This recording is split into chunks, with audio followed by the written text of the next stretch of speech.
Hi friends, welcome to my channel Vagdevi's art. ఈరోజు ఈ వీడియోలో మహాశివరాత్రి రోజు పరమేశ్వరుడిని బిల్వదళాలతో పూజిస్తే ఎలాంటి ఫలితం కలుగుతుంది, అదేవిధంగా జాతకరీత్యా కుజుడు బలంగా ఉన్నప్పుడు విద్యలో ఏ రంగాన్ని ఎంచుకోవాలో చూద్దాము. ముందుగా శివరాత్రి రోజు మారేడు దళాలు కానీ బిల్వదళాలతో కానీ శివుణ్ణి పూజిస్తే ఏ విధంగా ఉంటుందనేది చూద్దాము. సుమిత్ర అని చెప్పేసి బ్రాహ్మణ స్త్రీ ఉండేది అండి. ఆమెకు చిన్న వయసులోనే భర్త చనిపోతాడు. కానీ ఆమెకు ఉన్న ఇంద్రియ లోలం వలన ఆమె వేశ్యగా మారుతూ ఉంటుంది. అయితే ఆమె ఒకతనితో ఉన్నప్పుడు ఎవరినైతే చేసుకుంటుందో తను బయటకు వెళ్ళినప్పుడు భర్త ఆమెకు మాంసం తినాలని ఆశ కలుగుతుంది. ఇక ఏదైనా మేకను కానీ గొర్రెను కానీ చంపేసి దాన్ని వండుకొని తిందామని చెప్పేసి చీకట్లో బయటకు వెళ్తుంది. ఆ బయటకు వెళ్ళినప్పుడు మేక అనుకొని లేగ దూడను చంపుతుంది. ఇక లోపలికి వచ్చి చూశాక అయ్యో శివ నేను లేగదూడను చంపానని బాధపడుతుంది. కానీ అయినా కూడా ఆమెకు తినాలన్న కోరికతోటి దీన్ని కూడా రుచి చూద్దామని చెప్పేసి తింటుంది. ఇక భర్త వచ్చి అడగగానే ఎందుకు ఇది చనిపోయింది లేగదూడ అని అడిగితే పులి వచ్చి చంపింది అని చెప్పేసి అబద్ధం చెప్తుంది. తదుపరి ఆ జన్మ అలాగే గడిచిపోతుంది. వచ్చే జన్మలో ఆమె పుట్టుగుడ్డిగా వికారమైన అవతారంతో జన్మిస్తుంది. ఆమెను చూసి తల్లిదండ్రులు కూడా అసహ్యించుకొని వదిలేస్తారు. ఇక ఆమె ఎటు వెళ్ళాలో తెలియక అలాగే ఉంటుంది. పూర్వజన్మలో శివ అని అన్న కారణం చేత ఆమెకు మానవ జన్మ ఈ జన్మలో లభించింది.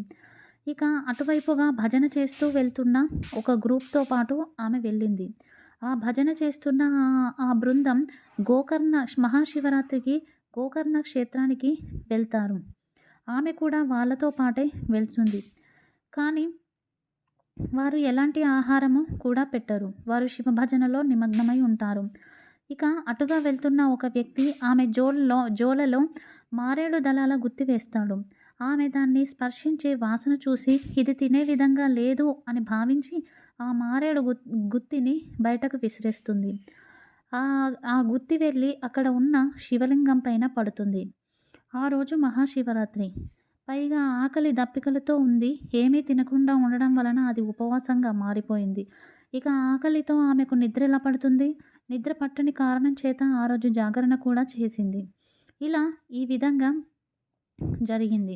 తదుపరి ఆమె ఆకలితో అదే విధంగా ఉండి ఆ ఎండకు తాళలేక చనిపోతుంది.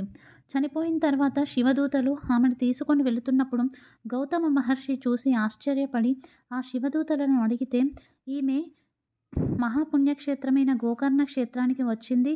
మహాశివరాత్రి రోజు ఉపవాసం ఉంది, జాగరణ చేసింది, మారేడు దళాలను పరమశివునికి సమర్పించింది.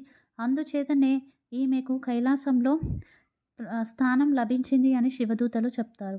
చూస్తున్నారు కదండి, మారేడు దళాలను శివునికి లభిస్తే ఎంతటి మోక్ష ప్రాప్తి కలిగిందో. 10,000 మారేడు దళాలను శివుడికి సమర్పిస్తే యజ్ఞం చేసిన దానితో సమానం.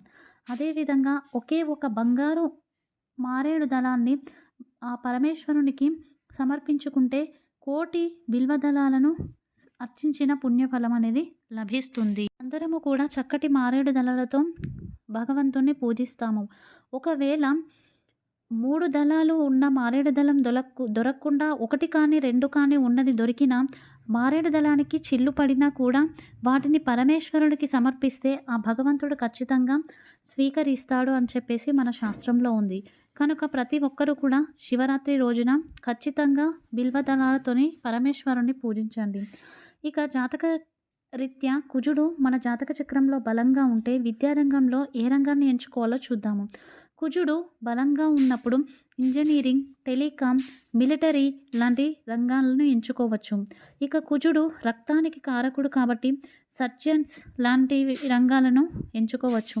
అలాగే tailor, computer engineering, history, forest ఆఫీసర్గా, పోలీస్ రిలేటెడ్ జాబ్స్లో కూడా వీరు కుజుడు బలంగా ఉన్నవారు రాణిస్తారు.